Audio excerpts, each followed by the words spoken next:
अगर मैं आपसे कहूं कि आज सुबह बाजार खुलते ही ऐसी हलचल मची कि पूरे देश में मानो सोने चांदी का तूफान ही आ गया, आप यकीन करेंगे?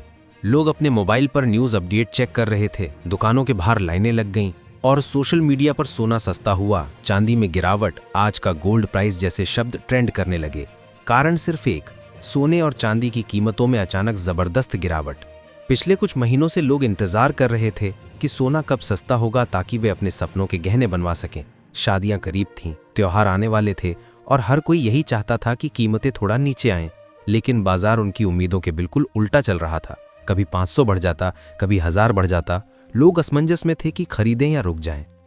और जब उम्मीद टूटने लगी थी, तभी आज सुबह वो खबर आई जिसने सबको फिर से जगाया। 24 कैरेट सोना एक झटके में 2700 रुपये प्रति 10 ग्राम तक सस्ता हो गया। ये गिरावट इतनी बड़ी थी कि खरीदार तो खरीदार, व्यापारी भी हैरान रह गए। चांदी भी पीछे नहीं रही। 1000 रुपये प्रति किलो की गिरावट के साथ दिन की शुरुआत हुई। 1 ग्राम चांदी 154 रुपये पर ट्रेड कर रही है, जो पिछले हफ्तों की तुलना में काफी कम है। जैसे ही बाजार खुला, दुकानों में पूछताछ बढ़ गई। कुछ दुकानदारों का कहना था कि सुबह 9 बजे से पहले ही इतने फोन आए कि उन्हें संभालना मुश्किल हो गया। हर कोई जानना चाहता था, आज चांदी कितने की है, 24 कैरेट का क्या रेट है, क्या ये गिरावट कल भी रहेगी? लेकिन ये गिरावट आई क्यों? इसके पीछे कई बड़े कारण हैं। अमेरिका में शटडाउन खत्म होने के बाद जो स्थिरता की उम्मीद की जा रही थी, वो बाजार को राहत नहीं दे पाई। साथ ही डॉलर इंडेक्स में कमजोरी, कमजोर आर्थिक डेटा और ब्याज दरों में कटौती की संभावना, इन सब ने सोने को मजबूती दी, लेकिन कीमतों में उतार चढ़ाव भी बढ़ा दिया। कई विशेषज्ञों का मानना है कि ये गिरावट स्थायी नहीं है। आने वाले दिनों में हल्का और सुधार दिख सकता है, लेकिन बड़े स्तर पर कीमतें गिरने के आसार कम हैं, क्योंकि वैश्विक बाजार अभी भी अस्थिर है। अब बात चांदी की करें तो चांदी हमेशा गोल्ड से तेज मूव करती है। जितनी तेजी से ऊपर जाती है, उतनी ही तेजी से नीचे भी आती है।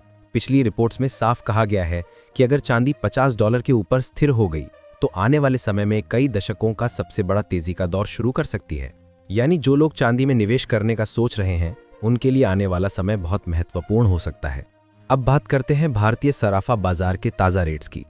18 कैरेट सोना 1 ग्राम 1080 रुपये, 10 ग्राम 9,71,800 रुपये। 22 कैरेट सोना 1 ग्राम 1180 रुपये, 10 ग्राम 1,21,800 रुपये। 24 कैरेट सोना 1 ग्राम 12,480 रुपये, 10 ग्राम 1,24,800 रुपये। हालांकि याद रखें, ये भाव होलसेल मार्केट के हैं। रिटेल में आपको 3% जीएसटी और मेकिंग चार्ज देना होगा। और हॉलमार्क देखे बिना सोना खरीदना बिल्कुल भी सही नहीं है, क्योंकि हॉलमार्क ही असली शुद्धता का प्रमाण होता है।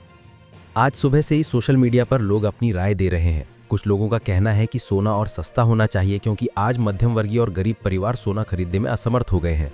बहुत से लोग ये भी कह रहे हैं कि सोना सिर्फ गहना नहीं, ये सुरक्षा है, परंपरा है, परिवार की बचत है, इसलिए इसकी कीमतें लोगों की पहुंच में रहनी चाहिए। विशेषज्ञों की राय के अनुसार आने वाले दिनों में अगर कोई बड़ी वैश्विक घटना नहीं हुई, तो सोने चांदी के भाव सीमित दायरे में ही रहेंगे, यानी ना बहुत बड़ी गिरावट, ना बहुत बड़ी तेजी। इसीलिए सलाह दी जाती है कि एक बार में भारी निवेश की बजाय हर गिरावट पर धीरे धीरे खरीदारी करना ज्यादा समझदारी है। कई अनुभवी निवेशक हमेशा कहते हैं कि सोना कभी भी सस्ता महंगा देखकर नहीं लेना चाहिए, इसे समय और अवसर देखकर लेना चाहिए। और ये समय शायद उन्हीं अवसरों में से एक है। अब सबसे बड़ा सवाल मैं आपसे पूछना चाहता हूँ, क्या आपको लगता है कि सोने की कीमतों में और गिरावट आनी चाहिए? क्या सरकार और बाजार को कदम उठाकर सोना आम लोगों की पहुंच में फिर से लाना चाहिए, या आपको लगता है कि आज के भाव ठीक हैं? अपनी राय जरूर बताइए, क्योंकि आपकी एक राय लाखों लोगों की सोच को दिशा दे सकती है।